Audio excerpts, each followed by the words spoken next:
Devenir un homme, intégrer sa masculinité, comprendre les femmes et sortir du célibat.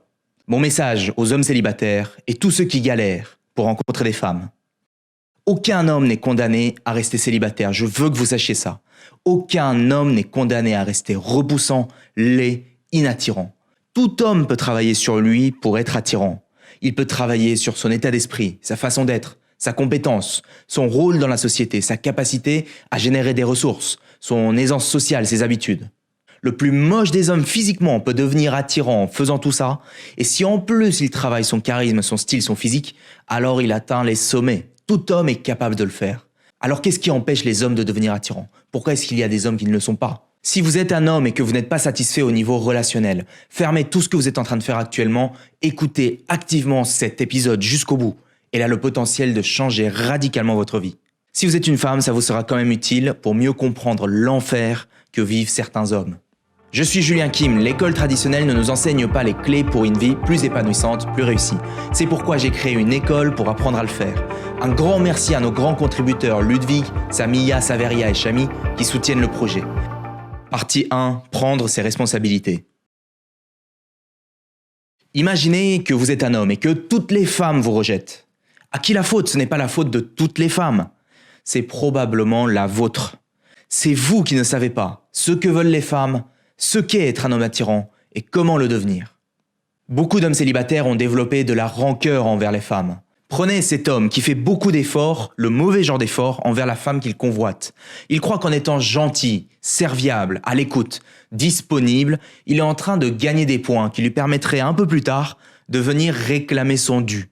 La nuit, il rêve du moment où il va enfin pouvoir la voir. Il passe des mois à vérifier qu'il est en train d'obtenir son approbation, d'avoir son attention, en croyant que c'est la recette ultime pour avoir enfin cette relation tant désirée avec elle.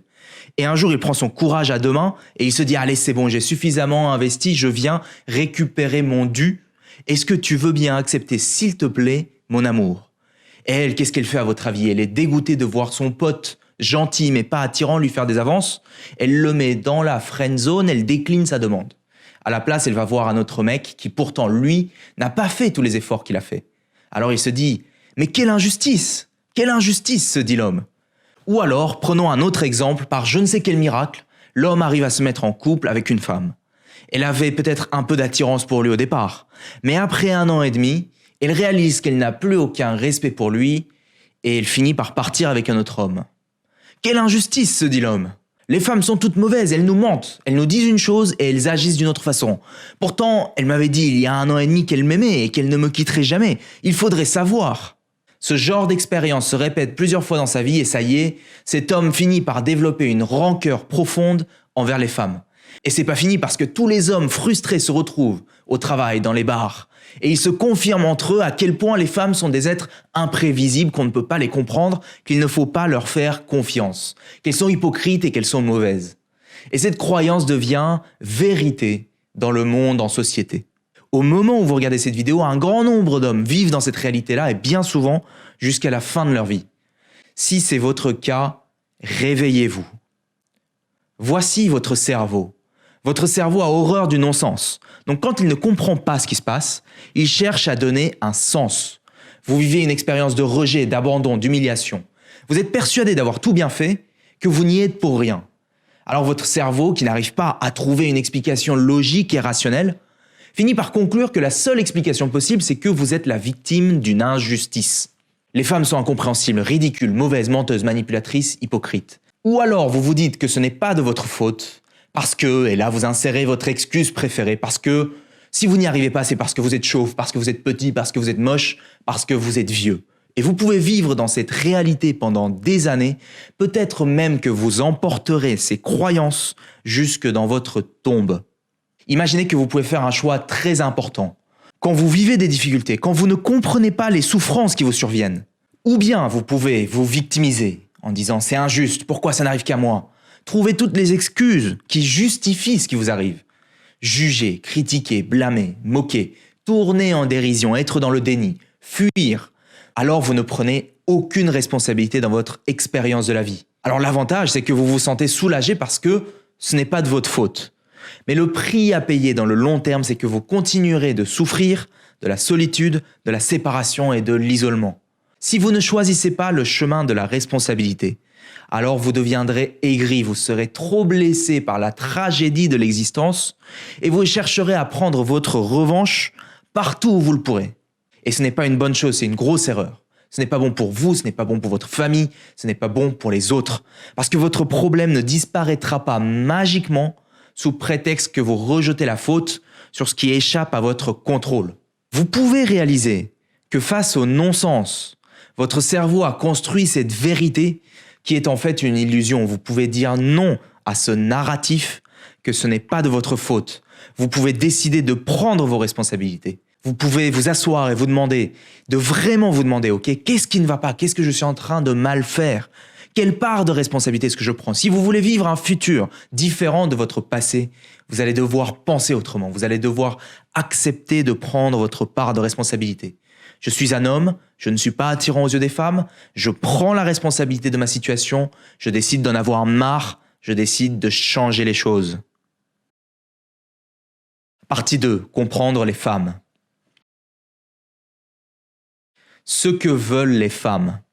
Que veulent-elles? La plupart des hommes ne cherchent même pas à comprendre ce que veulent les femmes. Pourquoi? Parce qu'ils estiment qu'ils n'en ont pas besoin. Ils estiment qu'ils ont déjà suffisamment de problèmes comme ça, qu'ils ont d'autres choses plus importantes à faire.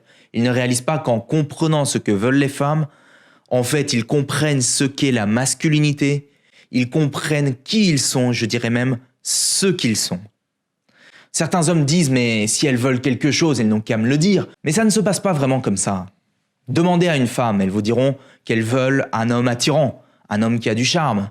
C'est le ressenti, c'est comme ça. Elle sait ce qu'est un homme attirant, elle sait comment un homme attirant lui fait se sentir. Mais elle ne saurait pas forcément expliquer ce qui fait précisément qu'un homme est attirant. Ce qu'elle veut, c'est un homme qui sait par lui-même. Demandez-leur de décrire un peu plus en détail, elles diront « c'est un homme charmant, c'est un homme qui est là pour moi, qui puisse me soutenir, avec qui je peux me sentir en sécurité ». Mais ça ne vous aide pas, n'est-ce pas? Parce que vous avez déjà essayé de lui faire se sentir en sécurité, de lui donner, et vous n'avez pas obtenu en retour. Alors que veulent-elles réellement? De quoi a-t-elle besoin? L'homme doit être homme. Mais qu'est-ce que ça veut dire? Qu'est-ce qui fait qu'un homme est attirant? Eh bien, elle cherche un homme qui a de la valeur. Qu'est-ce qui fait la valeur d'un homme? Au niveau superficiel, elle regarde les signaux extérieurs qui prouvent que cet homme a de la ressource, comme le statut social, la gloire, de l'argent, des accomplissements, la beauté physique, de l'aisance sociale. Et à un niveau plus profond, ce n'est pas cette ressource qui est attirante en tant que telle. C'est la capacité de l'homme à générer cette ressource en toutes circonstances.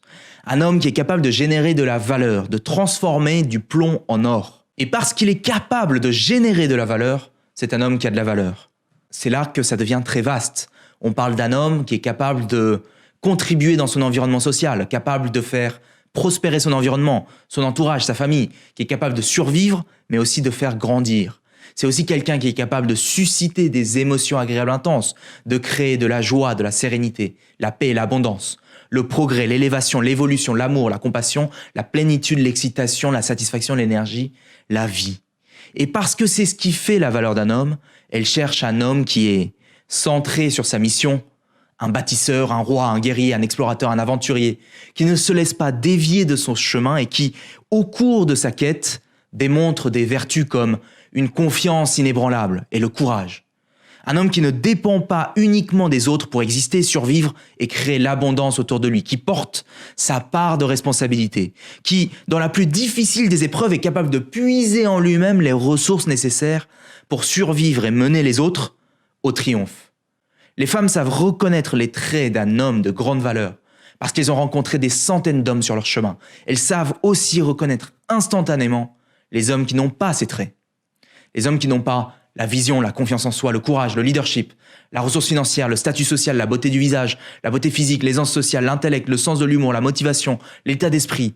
Autant d'indices qui indiquent que c'est un homme de grande valeur. D'ailleurs, une erreur trop commune est de croire que, parce que moi, en tant qu'homme, je suis principalement attiré par la beauté physique chez les femmes. Je suppose que les femmes sont autant attirées par la beauté physique chez les hommes. Alors oui, c'est un élément attirant, mais ce n'est pas aussi prépondérant. Ne faites pas l'erreur de croire ça, parce que vous pouvez passer une vie à croire ça et à vous tromper complètement.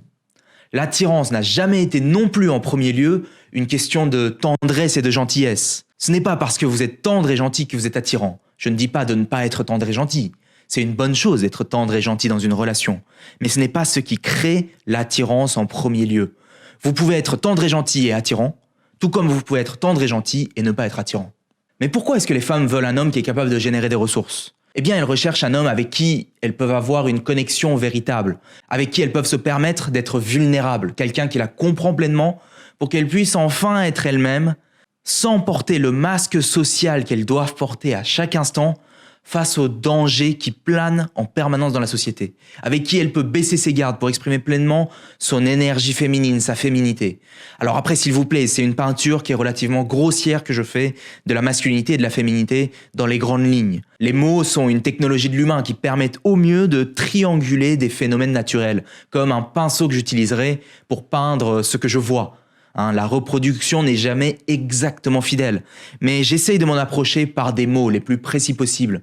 Donc, voilà la peinture la plus précise possible que je fais de ce que veulent les femmes, c'est-à-dire ce que ça signifie être un homme. Partie 3. Intégrer sa masculinité. Intégrer sa masculinité. Beaucoup d'hommes ne choisissent pas de le faire. Parce qu'ils ne savent pas ce que ça veut dire, parce qu'ils croient que c'est impossible, parce que ce n'est pas qui ils sont, parce qu'ils croient que c'est trop difficile, parce qu'ils ne savent pas ce qu'il faut faire. Ils se disent « mais je ne suis pas ce genre de personne ». Est-ce que vous en êtes vraiment sûr ? Qu'est-ce qui fait de vous qui vous êtes exactement ? Est-ce que vous êtes l'environnement qui vous entoure ? Est-ce que vous êtes votre comportement ? Est-ce que vous êtes vos compétences ? Est-ce que vous êtes vos croyances ? Est-ce que vous êtes l'histoire que vous vous racontez à propos de qui vous êtes ? Toutes ces choses ne sont-elles pas le fruit de votre expérience passée de la vie ? Ne sont-elles pas le fruit d'une construction sociale ? L'idée n'est pas de devenir quelqu'un d'autre que vous-même, mais de révéler en vous une facette de vous qui ne s'est pas encore exprimée, celle de votre masculinité. Alors comment faire ? Comment intégrer sa masculinité ? Intégrer sa masculinité, c'est dans le sens le plus littéral du terme, arrêter d'être un enfant. Et vous le savez, dans le passé, il existait des rites initiatiques que vous voyez partout dans le monde, à travers les âges. Écoutez attentivement cette vidéo. Messieurs, arrêtez d'être une chèvre. Si vous voulez rencontrer la femme de votre vie et créer la relation durable que vous méritez, écoutez-moi jusqu'au bout. Il était une fois un petit lionceau. Une tempête arrive qui emporte ses parents lions, son père et sa mère. Des chèvres décident de l'accueillir. Le lionceau grandit parmi les chèvres, il apprend à vivre comme une chèvre. Quand il parle, il dit « bé, bé ». Plusieurs années passent et puis un beau jour, une meute de lions arrive. Alors il bouffe toutes les chèvres. Et là, le chef des lions regarde le lionceau devenu adulte et lui dit « Mais qu'est-ce que tu fous ? Si tu veux faire partie des nôtres, tu dois faire comme nous. Non seulement tu dois bouffer les autres chèvres, mais tu dois bouffer la chèvre qui est en toi. » Alors le jeune lion tue la chèvre qui est en lui et il est maintenant prêt à rugir. Et il rugit fort, très fort. Il laisse parler le lion qui est en lui. Si tu veux créer la relation que tu mérites, arrête d'être une chèvre et sois un lion. Bien, c'est ce qu'on vient de faire symboliquement avec l'histoire de la chèvre. Un garçon qui devient homme. Et ça consiste à choisir une mission et de porter le poids de cette mission. Parce que l'homme surgit dans ce monde et il doit décider volontairement de choisir un poids qu'il souhaite porter. Et s'il ne choisit pas de porter ce poids, il reste éternellement un enfant. Être centré. Je sais qui je suis, je connais ma valeur, je sais où je vais. Je ne laisse pas les circonstances extérieures me dévier de ma quête. J'accepte le lot de souffrances inévitables que la vie va m'apporter et continuer d'avancer quand même. C'est ça être en connexion avec son énergie masculine, telle une lance, avancer en ligne droite pour accomplir un projet, une ambition, un but. Idéalement, développer de la ressource sur le chemin, devenir compétent, apprendre à communiquer. De manière terre à terre, ce qu'on vient de dire, c'est une vision claire, une confiance en soi, une estime de soi qui est indépendante du résultat. Des ressources qui me permettent d'arriver à mes fins, la santé, les capacités physiques, le style, l'apparence, la posture, les compétences sur le rôle sur lequel j'ai choisi de contribuer, la capacité d'expression, l'aisance sociale, le sens de l'humour, le charisme. Supprimer de sa vie tout ce qui nuit à la personne que j'aspire à être, à devenir. Supprimer les mauvaises habitudes, les stratégies mentales néfastes, on en a parlé, le déni, la victimisation, etc. Allez, c'est tout pour cette semaine, c'est déjà pas mal je pense. Si vous vous sentez concerné, vous avez du pain sur la planche, prenez vos responsabilités et passez à l'action. À la semaine prochaine, ciao.